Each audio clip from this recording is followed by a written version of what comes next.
السلام علیکم ورحمۃ اللہ وبرکاتہ۔ بیعت کی دفعات۔ بیعت کا واقعہ امام احمد نے حضرت جابر رضی اللہ تعالیٰ عنہ سے تفصیل کے ساتھ روایت کیا ہے کہ حضرت جابر رضی اللہ تعالیٰ عنہ کا بیان ہے کہ ہم نے عرض کی، اے اللہ کے رسول صلی اللہ علیہ وسلم، ہم آپ صلی اللہ علیہ وسلم سے کس بات پر بیعت کریں؟ آپ صلی اللہ علیہ وسلم نے فرمایا، اس بات پر کہ چستی اور سستی ہر حال میں بات سنو گے اور مانو گے، تنگی اور خوشحالی ہر حال میں مال خرچ کرو گے، بھلائی کا حکم دو گے، برائی سے روکو گے، اللہ کی راہ میں اٹھ کھڑے ہوگے، جو اللہ کے معاملے میں کسی ملامت گر کی ملامت کی پرواہ نہ کرو گے۔ جب میں تمہارے پاس آ جاؤں گا تو میری مدد کرو گے، جس چیز سے اپنی جان اور اپنے بال بچوں کی حفاظت کرتے ہو، اس سے میری بھی حفاظت کرو گے اور تمہارے لیے جنت ہے۔ حضرت کعب رضی اللہ تعالیٰ عنہ کی روایت میں، جسے ابن اسحاق نے ذکر کیا ہے، صرف آخری دفعہ 5 کا ذکر ہے۔ چنانچہ اس میں کہا گیا ہے کہ رسول اللہ صلی اللہ علیہ وسلم نے قرآن کی تلاوت، اللہ کی طرف دعوت اور اسلام کی ترغیب دینے کے بعد فرمایا، میں تم سے اس بات پر بیعت کر لیتا ہوں کہ تم اس چیز میں میری حفاظت کرو گے جس سے اپنے بال بچوں کی حفاظت کرتے ہو۔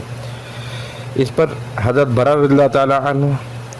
بن معرور نے آپ صلی اللہ علیہ وسلم کا ہاتھ پکڑا اور کہا، ہاں، اس ذات کی قسم جس نے آپ صلی اللہ علیہ وسلم کے نبی برحق بنا کر بھیجا ہے، ہم یقیناً اس چیز سے آپ صلی اللہ علیہ وسلم کی حفاظت کریں گے جس سے اپنے بال بچوں کی حفاظت کرتے ہیں۔ لہذا اے اللہ کے رسول صلی اللہ علیہ وسلم، آپ صلی اللہ علیہ وسلم ہم سے بیعت لیجئے، ہم خدا کی قسم جنگ کے بیٹے ہیں اور ہتھیار ہمارا کھلونا ہے، ہماری یہی ریت باپ دادا سے چلی آ رہی ہے۔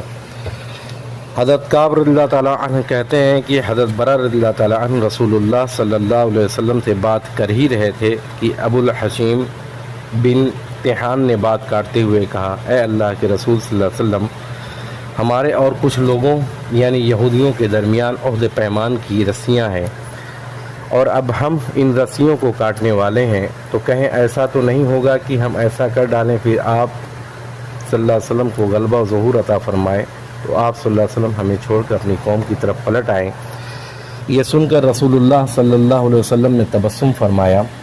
پھر فرمایا، نہیں، بلکہ آپ لوگوں کو خون میرا خون اور آپ لوگوں کی بربادی میری بربادی ہے۔ میں آپ سے ہوں اور آپ مجھ سے ہیں، جس سے آپ صلی اللہ علیہ وسلم جنگ کریں گے اس سے میں جنگ کروں گا، جس سے آپ صلی اللہ علیہ وسلم صلح کریں گے اس سے میں صلح کروں گا۔ بیعت کی شرائط کے متعلق گفت و شنید مکمل ہو چکی اور لوگوں نے بیعت شروع کرنے کا ارادہ کیا تو صف اول کے 2 مسلمان جو 11 نبوت اور 12 نبوت کے ایام حج میں مسلمان ہوئے تھے، یکے بعد دیگر اٹھے تاکہ لوگوں کے سامنے ان کی ذمہ داری کی نزاکت اور خطرناکی کو اچھی طرح واضح کر دیں۔ یہ لوگ معاملے کے سارے پہلو کو اچھی طرح سمجھ لینے کے بعد ہی بیعت کریں۔ اس سے یہ بھی پتہ لگانا مقصود تھا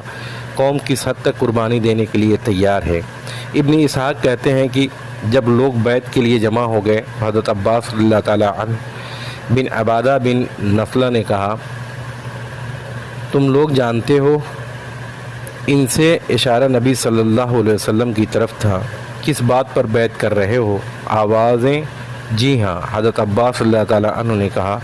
تم ان سے سرخ سیاہ لوگوں سے جنگ پر بیعت کر رہے ہو۔ اگر تمہارا خیال ہو کہ جب تمہارے اموال کا صفایا کر دیا جائے گا، تمہارے اشراف قتل کر دیے جائیں گے تو تم ان کا ساتھ چھوڑ دو گے، تو ابھی سے چھوڑ دو، کیونکہ اگر تم نے انہیں لے جانے کے بعد چھوڑ دیا تو یہ دنیا اور آخرت کی رسوائی ہوگی، اور اگر تمہارا یہ خیال ہے کہ تم مال کی تباہی اور اشراف کے قتل کے باوجود وہ عہد نبھاؤ گے جس کی طرف تم نے انہیں بلایا ہے، تو پھر بے شک تم انہیں لے لو، کیونکہ یہ خدا کی قسم دنیا اور آخرت کی بھلائی ہے۔ اس پر سب نے بیک وقت آواز کہا، ہم مال کی تباہی، اشراف کے قتل کا خطرہ مول لے کر انہیں قبول کرتے ہیں۔ ہاں اے اللہ کے رسول صلی اللہ علیہ وسلم، ہم نے یہ عہد پورا کیا تو ہمیں اس کے عوض میں کیا ملے گا؟ آپ صلی اللہ علیہ وسلم نے فرمایا، جنت۔ لوگوں نے عرض کی، اپنا ہاتھ پھیلائیے۔ آپ صلی اللہ علیہ وسلم نے ہاتھ پھیلایا اور لوگوں نے بیعت کی۔ حضرت جابر رضی اللہ تعالیٰ عنہ کا بیان ہے کہ اس وقت ہم بیعت کرنے اٹھے تو حضرت اسد بن زرارہ نے، جو